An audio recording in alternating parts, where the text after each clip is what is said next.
So let's talk about some of those truths America will not want Black Americans to know, right?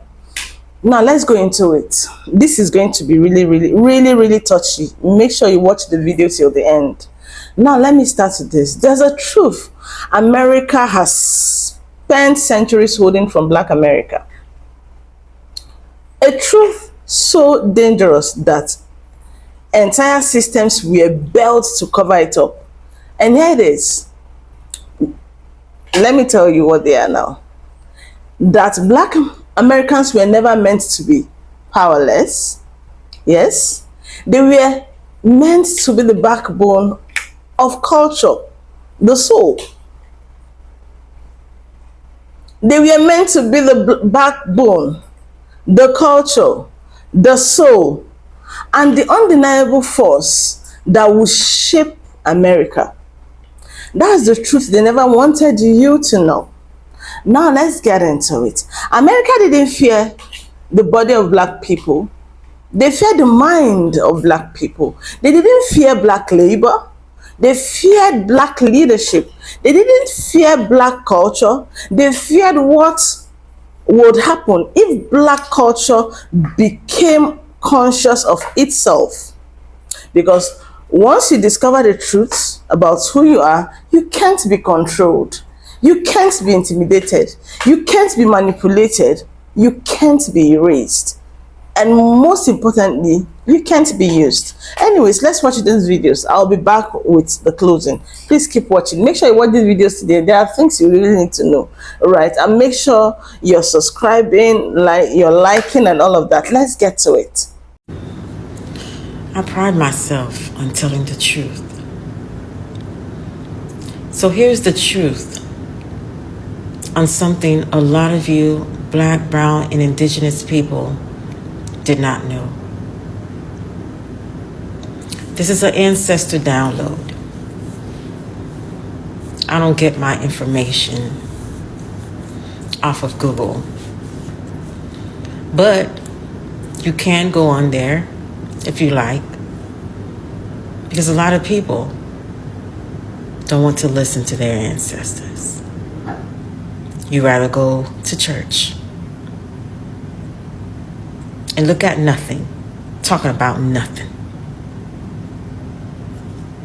But here is something I wanted you all to know about the slave trade. There is a group of people, because I know on my posts,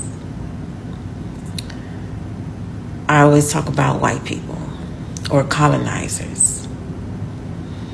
And there is a way to differentiate people. They're not all the same.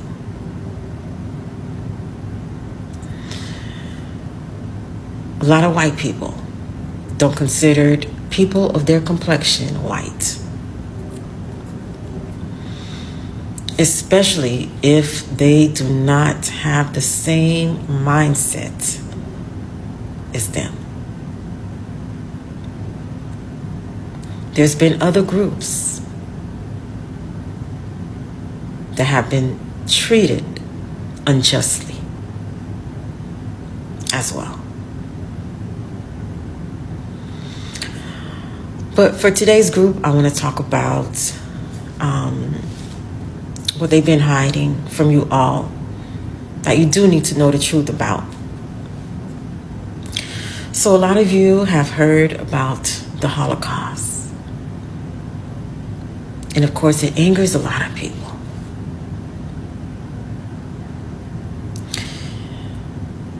Believe it or not, they've been hiding something from you all that you all need to consider and think critically about.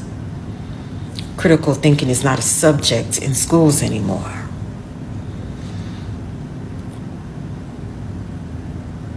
But it doesn't mean you shouldn't exercise critical thinking.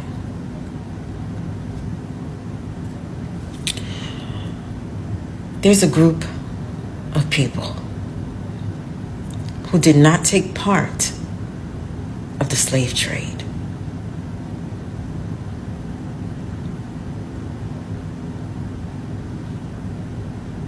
I'll say it again. They did not take part of the slave trade. And you want to know why?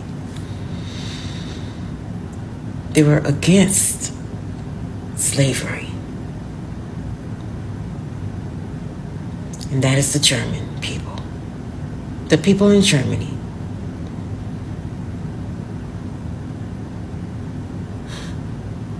So see, they'll talk about everything except things that'll make you think.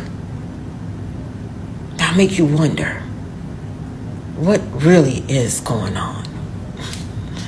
Why don't they like Germany or Germans?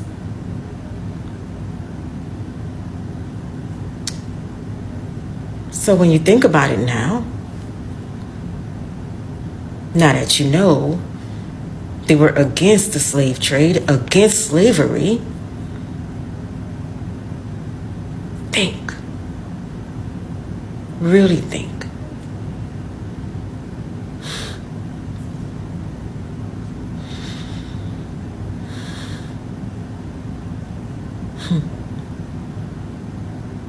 Why do they hate those group of people?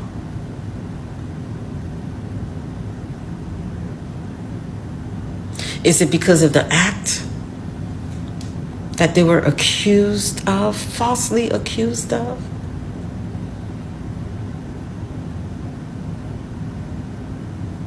Or is it because they didn't partake in your oppression until this day? They have not participated in the oppression of black people, of brown or indigenous people.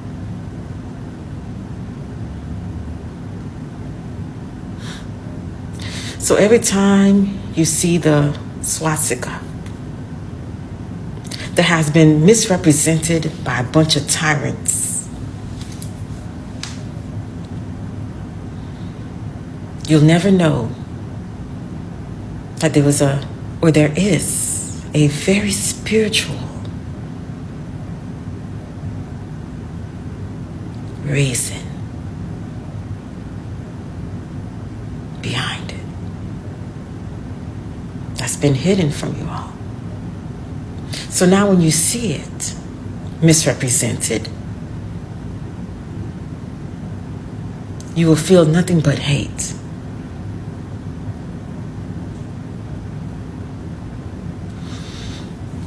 There has been a lot held from you all. So that you won't be free.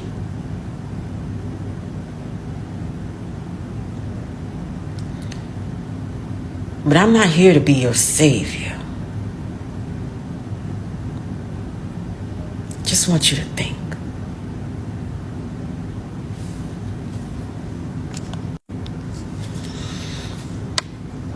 Do you know the reason that a lot of Black Americans don't know how to swim is because of hate crimes? During segregation, Black people were banned from most public pools, and when they finally got Black-only public pools, white people would respond with violence. They would literally pour chemicals and acid into these pools that would harm Black people. In 1964, at a motel, there was a peaceful protest, and a white manager responded by pouring acid into the pool where Black people were already swimming. The worst thing is that once Jim Crow was over and segregation was federally made illegal, rather than integrate, many cities completely shut down their pools. They were so upset by the legislation that they would rather deny access to everybody than allow white people and Black people to mix. Today, 64% of Black children don't know how to swim compared to 40% of white children, but that's not because of ability. It's because of a history of systemic exclusion. Crazy how many white people talk about this stereotype regularly without even knowing the history behind it. The hatred of white literally created a ripple effect through generations. This ties into why Hurricane Katrina was so deadly, because many Black Americans were affected and many of them could not swim, which I will talk about in my next video. Bye.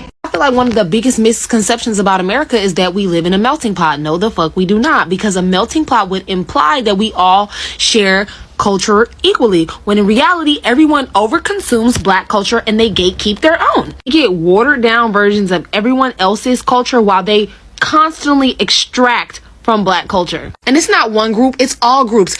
Everyone is participating in black culture and giving us nothing in return. And no shade, we're getting like palatable, whitewashed versions of everyone else's culture. Like, y'all don't actually share y'all's culture. Y'all share versions of your culture that you think will be acceptable to white people. That in itself is unfair to black people because you don't allow us to share. You don't allow us to choose which versions of our culture that we want you to participate in. You just see something and you run with it. And in the process of running with it, you inevitably end up changing the meaning and trying to claim it for yourself. And that is wrong. That is the reason why you don't share your own culture, because that is exactly what you fear. But how is that fair to black people? Like I said, we don't live in a melting pot. It'll be a melting pot when other groups aren't looking for white validation. There, I said it. Because no one else ever says it. Because America could actually be a lot more diverse, but everyone is forcing themselves into assimilation. And it's like, if you're not assimilating to whiteness, you're trying to assimilate to blackness, but nobody asked you to assimilate to blackness. That's the difference. White people do ask you to assimilate. Black people have never once asked you to assimilate into blackness,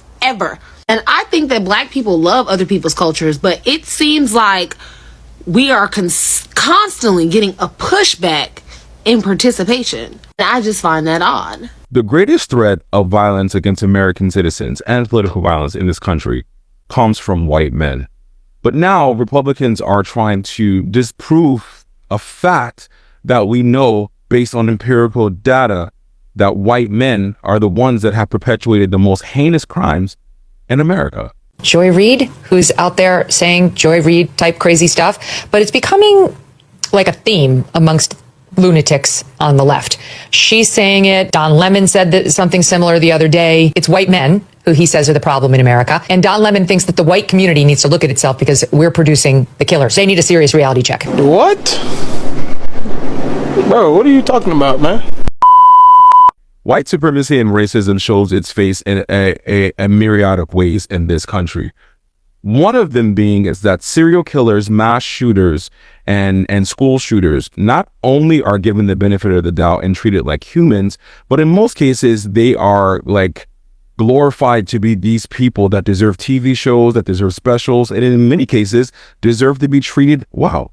We have Dylan Roof, who shot up a black church and then was taken to Burger King after. When I was a child, Timothy McVeigh was responsible for the Oklahoma City bombing. We have the mass shooter in Las Vegas. Several instances in my own lifetime that I firmly remember that I have always been scared of white men shooting up a place I'm at over anybody of color. There was a meme I saw yesterday that said, I walked into Walmart, I saw a white guy who looked frustrated, and I walked out. Not today.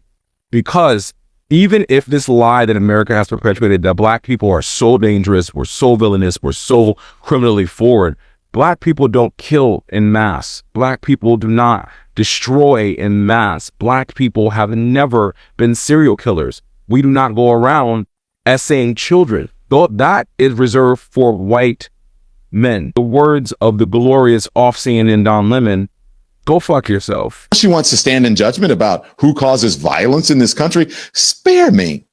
Get the fuck out of here. It's crazy to me that all the lies they perpetuate about black people are just a projection really of what white people do. And white crime has been normalized and deemed less taboo than a black person committing crime. And black people commit crime, yeah.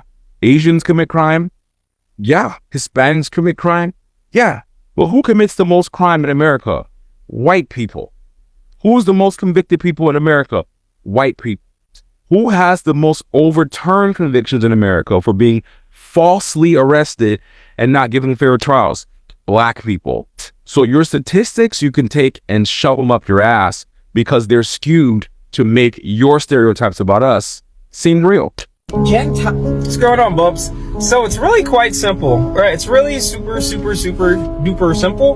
The reason why they're fighting tooth and nails, white TPPL, the Pretendians, the Siberian Huskies, the reason why they're fighting tooth and nail, right, to try to make it seem like Black Americans are not the real Native Americans, the real indigenous Americans, is because if that's true, then that means all of these lands belong to Black Americans. And if that's true, that means also that everything on the land belongs to Black Americans. Every mansion, every gold, every precious metal, every single thing.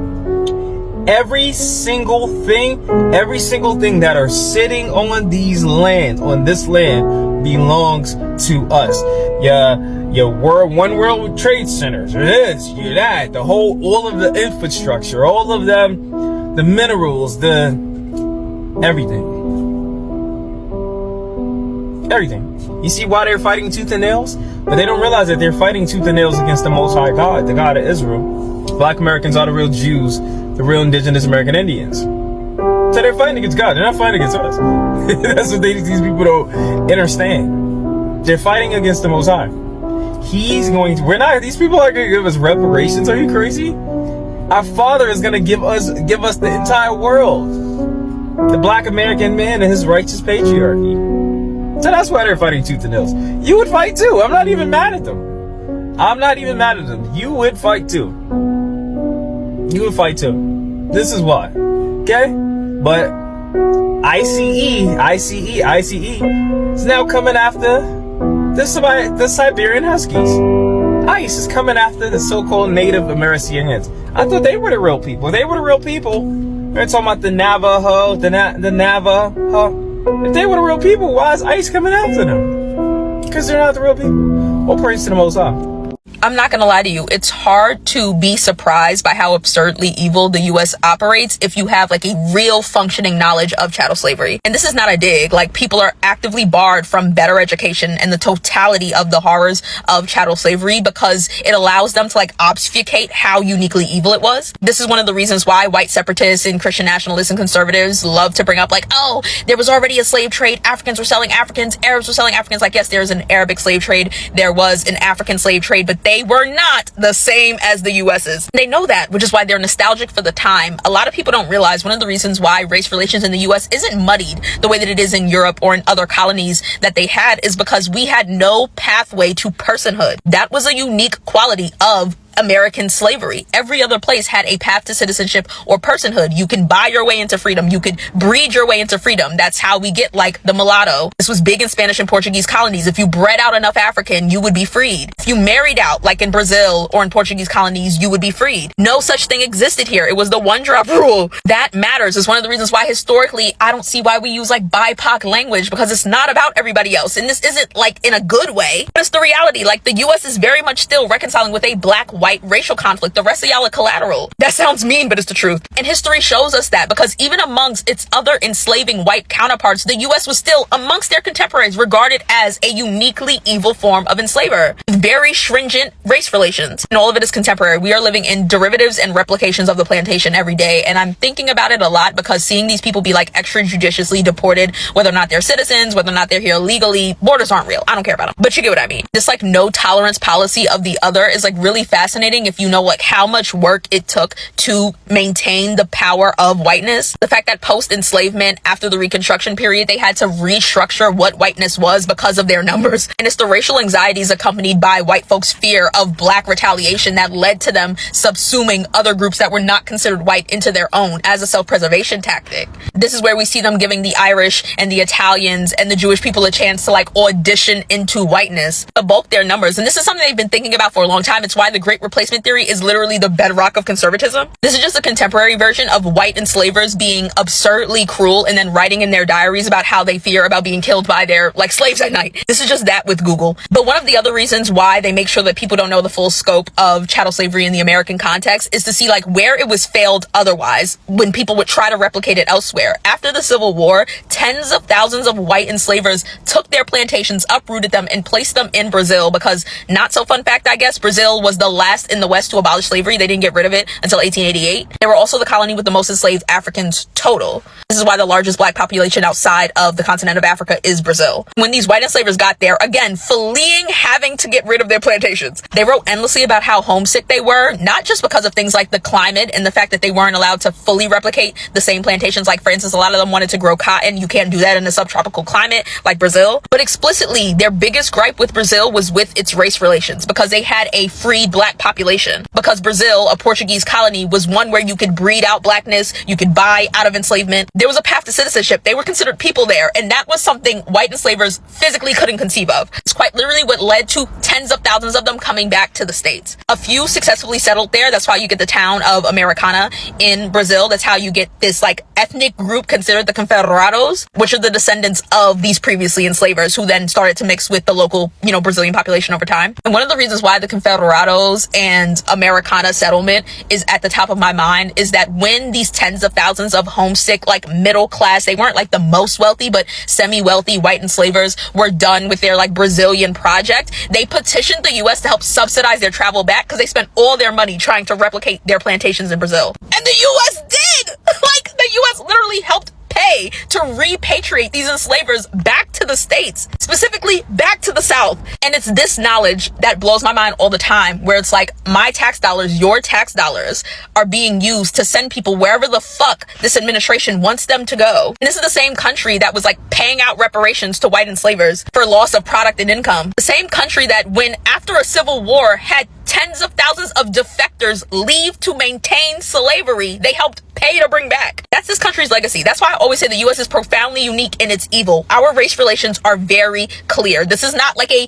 brown, black, like melting pot struggle. This is all about reminding black people our ultimate place, which is as being a proprietary force for white America. Everyone else is essentially just collateral. You have to get everyone else out because they are amongst us. But also, if there are less of the brown, less groups in between us, it'll be much easier to legislate and navigate a white-black racial caste system, which is why they are deeply nostalgic for the American past, because uniquely speaking, within the context of transatlantic slavery, we were the ones with the harshest, most violent race politic. And that's what they are seeking again. Race relations is the very reason why our left politics is considered the right in Europe. This country is soulless for a reason. And this isn't to say that Europe didn't have its problems. Again, they are the reason we had these colonies. They're a reason that many people speak Spanish, that a quarter of the world is francophone, why folks who should have never heard about a pope have Catholic names. But ultimately, this is just the pot of racial violence and terror boiling over finally post-Civil War, because it's not enough that they didn't like punish the South. They were like actively rewarding them, giving them positions of power and telling them to just replicate what they needed quietly. And that's what happened. And we're living in the after of that. And I think if more people had a better education about the totality of chattel slavery in the American context, they would be less occupied with like preserving the perceived soul of the country and more interested in, after the shit burns down, what can we build that's better?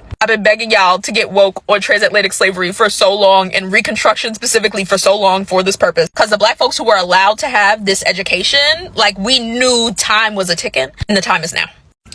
The whites don't even see you as American. They see you as second-class citizen from Africa. This is why they call you African American. The difference between black Americans and Africans is we don't give a fuck about what white people see us as or what white people think. We do not care. We don't worship whiteness. Not in 2025. When they threatened us with segregation, majority of us said, bring it on.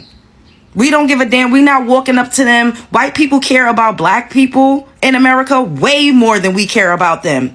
We're not trying to get invited to their cookouts. We're not trying to force ourselves in their spaces. Not in 2025. That's not what's happening. White people are constantly minding our business and coming up to us and asking us questions and wanting to be included and wanting to be invited and wanting to know what we got going on. Have you ever seen Karen videos? White women, they be obsessed. Obsessed. Utterly obsessed. We do not worship white people like y'all. A lot of y'all uphold white superiority. You ever want to see what leave it up to one of y'all. We don't do that bootlicking shit over here. We don't care what they think or what they consider us. We know what's on our birth certificates. I know what it says on my passport. I know where my lineage comes from. I know where my ancestors come from.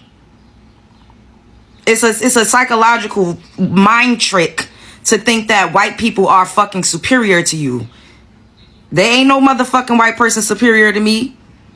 That hatred, that shit is love. Love and hate lives on the same spectrum. They love us so fucking much. They're so obsessed that they turned it brewed into hate. A lot of it is envy, jealousy, admiration, inferiority. Not all, not all, not all. Spread love is the Brooklyn way. The fuck? So do y'all remember back in the 80s, all the pictures that we saw on these commercials about the children that were starving in Africa and in Nigeria? They had flies flying around their mouths and stuff like that. We were very much misled. We were misled. That just goes to show you how the powers above can manipulate things and make things look as what they want it to look like. Look at these pictures. These are pictures that we used to see on TV of Africa, which made us think that they were less than. Just check this out.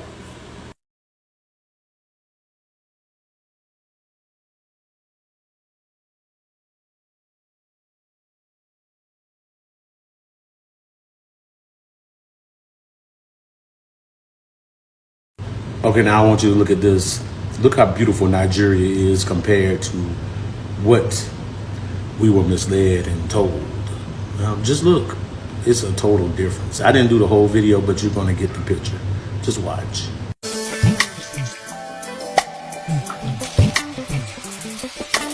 Across the world, Nigeria is regarded as the most popular country in Africa, famous for its large population and a high-spirited culture. Because of its huge population and rich and diverse cultural heritage, Nigeria has been described as the giant of Africa. Apart from this, Nigeria has some of the most beautiful cities in Africa that you probably didn't know about. In today's video, we are going to cover the top 10 most beautiful cities in Nigeria.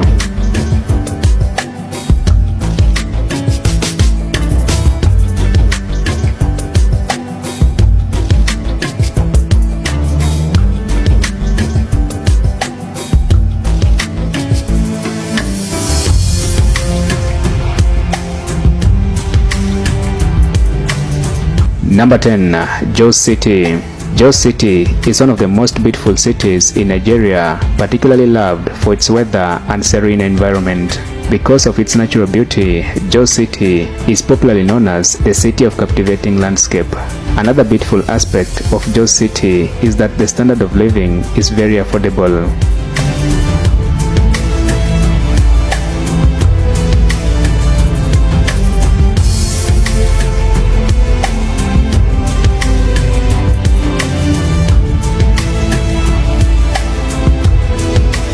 Number 9. Enugu City.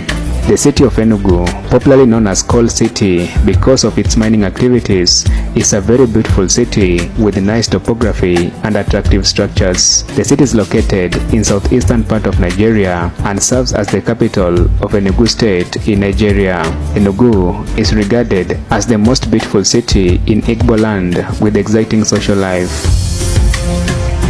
Now I want you to put all this together. So if we were told and misled about these things, what do you think that the people of Africa, the people of Nigeria have been told about us? Just think about it. We gotta wake up, y'all. Did these people not think there was gonna be any internet? Did they not think that people were gonna be able to travel? What were these people really thinking? I wanna know, where did this money go? America, where did this money go? Tell us. Things are bleak right now. Can't even deny that. But I want to provide some historical reference that I think will give folks hope, because it gives me hope when I think about it. Because I truly do believe that we will get through this. It's going to be incredibly painful and difficult, but we'll get through it, and here's why. The year that my dad was born was the year that Black people were given the right to vote. Think about that. The year that my father was born was the year that Black people became fully enfranchised citizens of this country. And look and think about everything that we have been able to achieve since then. You know, my mom tells this story about how my granddad had to sign off on a loan for her in the late 80s because she was a single woman, and the bank did not want to give out a loan to a single woman without having a male co-signer on it. That was in the 80s. Again, think about how much progress we have made. Slavery in this country lasted for almost 300 years. Jim Crow lasted for over 100 years. And in the 60 years that we have been a full democracy where we let everyone that is a citizen of this country participate, look at what we have been able to achieve. What we are dealing with now is a group of people that know that they have no place in the future, and they are scared shitless of us because they understand the power that we have and what we have been able to do. Think about this. Over 300 years of systematic, violent oppression could not break us. And in these 60 years that we have been given the opportunity for freedom, for true freedom in this country, look at what we were able to achieve. And that's not to say that it's been a cakewalk, because it definitely hasn't. We've had to fight for every single thing that we have earned. Nothing was given to us. And in spite of all of that, I think about stuff like the fact that I am a 34-year-old single divorced woman living on my own. I'm the first generation of women in the history of this country that has been able to say that.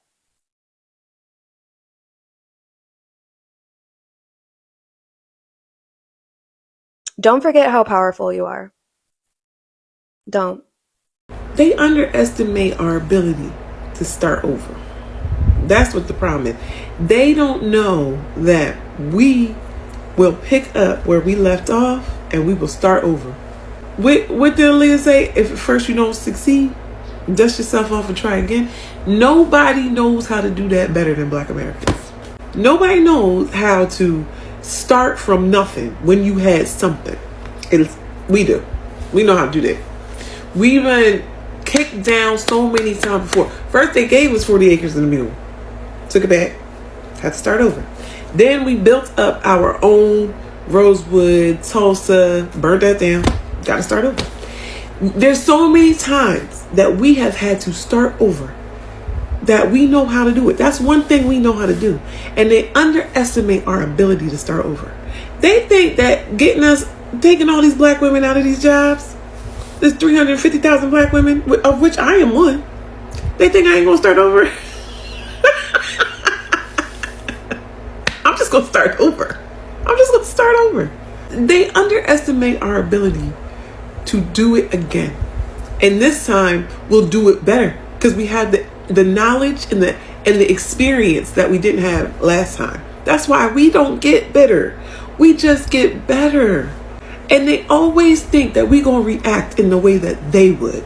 Do you see how they out there in DC and ain't nobody doing nothing? They think that we going to react in the way that they would if this was happening to them. But we never do. Because every single time they knock us down, we get up better. And they keep underestimating that. Oh, well, you know. Okay, welcome back. Now let's get into the real fear. America knows something that many Black Americans are only waking up to. Black Americans are not just contributors to this nation, they are the foundation of this nation. They are the blueprints, they are the innovation, they are the spirit, they are the standard. And when a foundation wakes up, everything built on top of it begins to shake. That is the shaking happening right now. The truth they never wanted Black Americans to know is simple. You are the center, not the margin. You are the creators, not the outsiders. You are the voice, not the echo. You are the power and not the problem. This country rises or falls based on how it treats you. And America knows it. That's why the stories are rewritten. The story is always rewritten. The history is edited. The media is manipulated. And the education system is controlled to keep you unaware of your own greatness. Now let's get into the closing. Yeah. But the covering is lifting. The truth is rising. Black America is remembering itself. And that's what scares the country more than anything. Because people who know who they are can no longer be stopped. The awakening is not accidental. It's spiritual, it's historical, and it's unstoppable. And that truth, that truth, is what America never wanted you to know. Do you understand right now? Let me see your thoughts in the comments. Tell me you get it. Tell me you're waking up. I want to see an awakened set of Black Americans in the comment section. Let's go. Come on, bring it. Let me see you right. I'm awakened. I know all of this. I am working towards it. I am spiritual. I am strong. I am bold, right? I cannot be lied to anymore. These people are done lying to us, right? I know everything. I know that we are the backbones of this nation and all of that. I would like to see all those thoughts in the comments. Do not forget to share, subscribe, like this video. My name is Beejay on Global Juice with Beejay. I'll see you next time. Bye, guys.